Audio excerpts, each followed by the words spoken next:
بسم الله الرحمن الرحیم. السلام علیکم ګرانو ملګرو، لطیف مهربان یم. ستاسو دوست، ستاسو ملګری په دې هیله چې تاسو به ټول روغ جوړ او ارام اوسئ. ګرانو ملګرو، نن ویډیو یې موږ د چې آیا موږ په افغانستان کې کولی شو له وړیا انټرنټ نه ګټه واخلو او که نه. د دې نه مخکې چې دې موضوع باندې خبرې وکړو، له تاسو نه لکه همیشه چې زه هیله کوم مهرباني وکړئ زما د فیسبوک صفحه لایک کړئ او همچنان که تاسو یې موږ دلته اولني پوسټ ته راشئ. دلته ما یو فیسبوک ګروپ جوړ کړی په نامه د افغان یوټیوبرز هیر. که دا تاسو جوین کړئ نو تاسو کولی شئ دلته خپل لینکونه هم د یوټیوب د ویډیوګانو شیر کړئ او همچنان په یوټیوب یا په ګوګل آنلاین سره که څه مشکل لرئ هغه هم کولی شئ له موږ سره شیر کړئ، یو بل ته به لارې حل پیدا وکړو. څنګه ده چې هر څوک ویډیو دغه ته به جوړ کړو. او په دویم قدم کې له تاسو نه غواړم ګرانو ملګرو چې زما د یوټیوب چینل هم سبسکرایب کړئ. سمه ده؟ او که تاسو چیرې یوټیوب چینل ته زما راشئ نو ما خو واقعیت دغه د کرونا رخصتیانو نه ډېر استفاده وکړه، ډېر زیات ویډیوګانې مې درته اپلوډ کړي دي. که تاسو راشئ دا ویډیوګانې وګورئ، تاسو کولی شئ چې له دې نه ډېر شیان زده کړئ او همچنان که نور ملګري مو رغبت کړي زما د یوټیوب چینل ته نو زه به هم منندوی یم. ښه ګرانو ملګرو، دې ته ننوځو چې موږ او تاسو کولی شو په افغانستان کې له وړیا انټرنټ نه استفاده وکړو. اول خو ګورئ انټرنټ باید موږ او تاسو پوه شو چې انټرنټ وګورئ که دلته موږ او تاسو ولیکو چې what is internet. سمه ده؟ لکه موږ او تاسو دلته ولیکو ډېر ډېر شیان موږ او تاسو راځي. ګوره د انټرنټ دلته اول خو دلته لغوي معنا ورته وایي، معنا پسې موږ نه ګرځو. سمه ده؟ موږ ورته وایو چې انټرنټ خپله څه that is internet with examples. سمه ده؟ یا دلته ګوره The internet is a global wide area network that connects computer system across the world.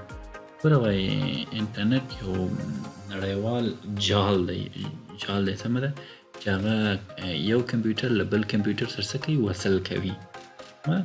The internet provides different online services. Some examples include web, a collection of billions of web pages that you view with a web browser, email, the most common method of sending and receiving messages. ګوره وایي انټرنټ څه کوي؟ انټرنټ موږ تاسو له billions of ویبسایټونو سره، ویبسایټ خو انشاءالله پېژنئ چې ویبسایټونه د هر شي باره کې. فرض کړه خپله یوټیوب یو ویبسایټ دی، فرض کړه فیسبوک خپله یو ویبسایټ دی www.facebook.com چې موږ لکه دا خپله یو ویبسایټ دی.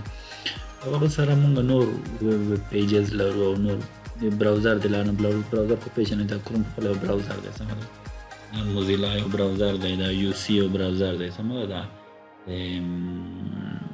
واسټ انټي وایرس یو براوزر خپله دغه دی لري چې زه یې استفاده کوم. نو دغه براوزرې دي چې دا د انټرنټ له لارې موږ تاسو استفاده کولی شو. او ایمیل دی چې موږ تاسو انټرنټ که ولرو نو کولی شو ایمیل ولیږو او ایمیل موږ تاسو بیرته لاسته راوړو یا ریسیو یې کړو. نو دا خو شو د انټرنټ باره کې داسې ډېر معمولي معلومات چې ما تاسو درکړل. اوس راځو دې باره کې که تاسو چېرته فکر وکړئ، ډېر ملګري داسې وایي چې آیا موږ تاسو کولی شو انټرنټ وړیا په افغانستان کې استفاده وکړو دې نه که نه.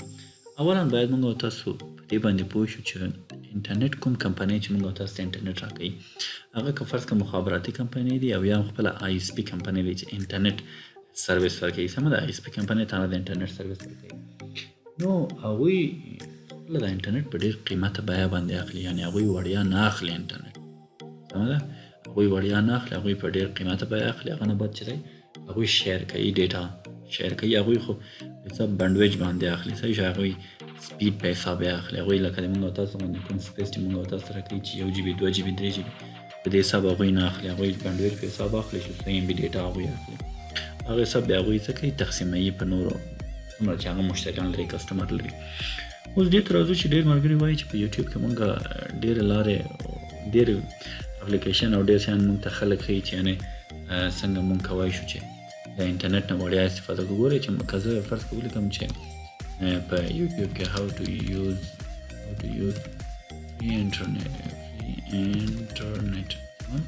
ګوره دلته به موږ او تاسو ته ډېر ګورئ new free internet working 100% 100% how to get free Wi-Fi internet anywhere. Free internet VPN app, how to use internet on Android phone. how to use free best free internet track. ګورئ دغه طریقې چې موږ او تاسو دلته ښیي دا کاملا ټولې دروغ دي. په دې باندې هیڅ کله باور مه کوئ، هیڅ اپلیکیشن مه ډاونلوډوئ. دې لپاره چې تاسو هغه ته انټرنیټ فري استفاده وکړئ. دوی څه کوي ګوره دا سکمرز یا دا انټرنیټي یا آنلاین غله دي چې دوی تاسو له جیمیل نه استفاده کوي، تاسو پاسورډ نه استفاده کوي. تاسو چې کله دوی ته فرض کړه اپلیکیشن ډاونلوډوئ هغه کې تاسو ته وایي تاسو ځان ته یو یوزر یا یو اکاونټ ځان ته جوړ کړئ. هلته به تاسو خپل ایمیل ورکوئ، خپل پاسورډ به ورکوئ چې دا مطلقاً ریسکي دی. دا کار مه کوئ. هیڅ اپلیکیشن ته خپل پاسورډ او ایمیل مه ورکوئ. یو معتبر اپلیکیشن دی لکه یوټیوب شو، فیسبوک شو، فرض کړه ګوګل کوم بل سروس نه استفاده کوئ تاسو، یا د فیسبوک سرویسز دي چې واتساپ دی، فرض کړه انسټاګرام دی، فرض کړه نور داسې دي، میسنجر دی، هغه معتبر سایټونه دي. هغه کې سکم نشته، هغه کې غلطي هغوی تاسو نه کوي. اما دغه نور اپلیکیشن چې دي فرض کړه دلته دوی تاسو ته وایي چې دا ساکټ وصل کړئ، هغسې وکړئ، هغسې وکړئ. دا ګوره دا ټول دروغ دي. دې طریقو باندې مه ګرځئ. او بیا تاسو ته وایي چې دغه اپلیکیشن ډاونلوډ کړئ. دې اپلیکیشن د لارې نه تاسو څه وکړئ، کولی شئ تاسو انټرنیټ وړیا انټرنیټ استفاده وکړئ. نو دا دروغ دي. دې خبرو پسې مه ګرځئ. هېڅ چېرې داسې ویب سایټ ته یا داسې اپلیکیشن ته چې تاسو نه تاسو جیمیل یا تاسو پاسورډ غواړئ هلته هېڅکله مه ورکوئ. هغه سکمران دي، سکم کوي، هکران دي، نور غله دي. اکثر خلک یې څه کوي چې تاسو هغه فیسبوک جیمیل لاسته راوړئ، تاسو میسیجونه د فیسبوک میسنجر نه باسي، تاسو د انسټاګرام میسیجونه باسي، تاسو د میسنجر میسیجونه باسي. صحیح شوی. تاسو چیرې کوم بل پلیټفارم کې تاسو وایي چې هلته خپل پاسورډ جیمیل او پاسورډ مو ورکړئ، هغه څه کوي هغه ټول باسي او بیرته تاسو باندې هغه مواد بیرته خرڅوي. درته وایي چې فرض کړه دغه نفر سره تا چټ کړی، دغه نفر ته تا عکس لیکلی، دغه دې زه نور ملګرو ته لیږم. انټرنیټي هکران خو همدغسې هکینګ کوي، یا بلاک هیټ هکر چې ورته وایي، سمه ده. همدغسې هکینګ کوي. دغسې خلک اخطار خلکو ته ورکوي چې فرض کړئ موږ چې کوم موږ او تاسو فامیلي عکسونه یو بل ته فرض کړئ لیږلي وي، سمه ده.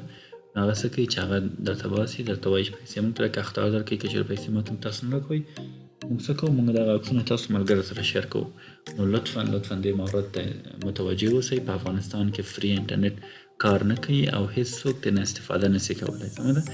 مخابراتي کمپنۍ ډېر سټرکټ پالیسیان لري خپل چې حتی نیم ام بي هم تاسو نشئ کوی چې په وړیا یا فری توګه هغه نه استفاده وکړئ. آی ایس پي کمپنیانو خو لا ډېر سیکیور دي د دې نګاه نه که موږ تاسو ورته وګورو. سمه ده ملګرو. په دې هیله چې نننۍ ویډیو هم د مخې وړ ګرځېدلې وي. له تاسو نه هیله کوم چې مهرباني وکړئ زما د یوټیوب چینل سبسکرایب کړئ او همچنان د فیسبوک صفحه مې لایک کړئ. نو تر بل ویډیو تاسو ټول په خدای سپارم. ښه وخت ولرئ. د خدای په امان.